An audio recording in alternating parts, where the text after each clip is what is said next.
Kita lanjut ke part 2 untuk video pembelajaran mata kuliah Proses Bisnis TI, pertemuan ketiga. Oke, selanjutnya mengintegrasikan fungsi dan proses bisnis. Banyak proses bisnis berciri lintas fungsional, di mana memotong struktur organisasi yang tradisional.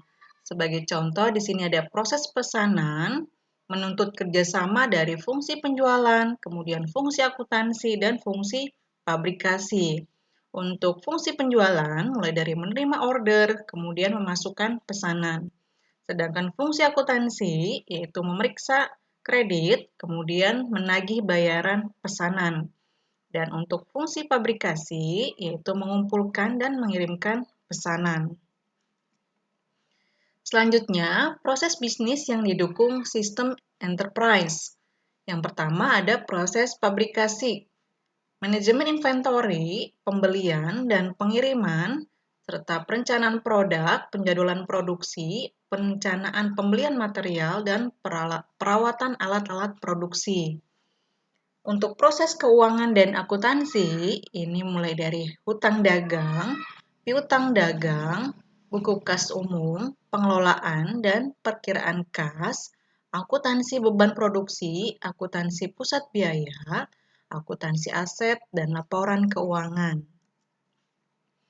Selanjutnya, untuk proses penjualan dan pemasaran, ini berkaitan dengan pemrosesan order, kemudian pemberian harga, pengiriman penagihan, manajemen penjualan, dan perencanaan penjualan. Sedangkan untuk proses sumber daya manusia, di sini administrasi personel karyawan, kemudian pengelolaan waktu, penggajian, pengembangan personil, perekrutan tenaga baru, kemudian laporan pengeluaran perjalanan.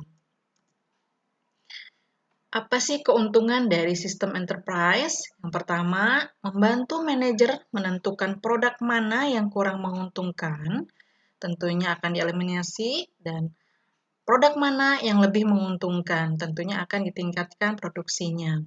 Kemudian yang kedua, permintaan pelanggan direspon lebih efisien. Kemudian memperkirakan produk baru dan produksi serta mengirimkannya sewaktu ada permintaan pelanggan. Selanjutnya, tantangan bagi sistem enterprise ada beberapa poin. Yang pertama, membutuhkan biaya besar, kemudian memerlukan perubahan-perubahan mendasar dalam cara pengoperasian bisnis, kemudian proses bisnis perlu dikerjakan ulang agar informasi mengalir lancar, kemudian mungkin perlu 3-5 tahun agar secara penuh dapat terimplementasi. Sebagai materi tambahan, di sini ada pengertian proses bisnis, yaitu sebagai kumpulan dari proses dan berisi kumpulan aktivitas yang saling berelasi satu sama lain untuk menghasilkan suatu keluaran yang mendukung pada tujuan dan sasaran strategis dari sebuah perusahaan atau organisasi.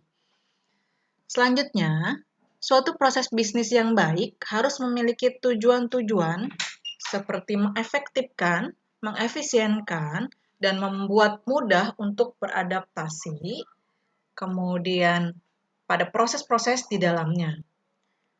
Artinya, proses bisnis tersebut harus merupakan proses bisnis yang berorientasikan pada jumlah dan kualitas produk output, minimal dalam menggunakan sumber daya, dan dapat beradaptasi sesuai dengan kebutuhan bisnis dan pasar. Selanjutnya, keuntungan. Pengelolaan bisnis proses yang baik tentunya akan memberikan keuntungan-keuntungan pada organisasi perusahaan yang banyak. Yang pertama, organisasi dapat lebih memfokuskan diri pada kebutuhan customer. Kemudian, organisasi mampu mengendalikan dan memprediksi setiap perubahan yang terjadi di lingkungan, baik dalam maupun luar. Kemudian, organisasi mampu memperbaiki tingkat penggunaan sumber dayanya, sehingga dapat menekan biaya pemakaian serendah mungkin. Selanjutnya, organisasi dapat mengelola dengan baik interrelasi proses-proses antar bagian yang ada. Selain itu, organisasi dapat memonitor secara sistematik aktivitas-aktivitas pada setiap proses, pada bisnis prosesnya. Kemudian organisasi dapat dengan mudah menemukan kesalahan dalam proses dan memperbaikinya secepat mungkin. Kemudian organisasi juga dapat memahami proses setiap perubahan, input menjadi output pada bisnis prosesnya. Kemudian organisasi mampu melakukan pengukuran pada setiap perubahan pada kondisi perusahaan, dan juga organisasi dapat memahami setiap proses dan metode dari proses yang benar. Mungkin untuk part 2-nya sampai sini. Terima kasih sudah menonton. Jangan lupa di-subscribe ya. Assalamualaikum warahmatullahi wabarakatuh.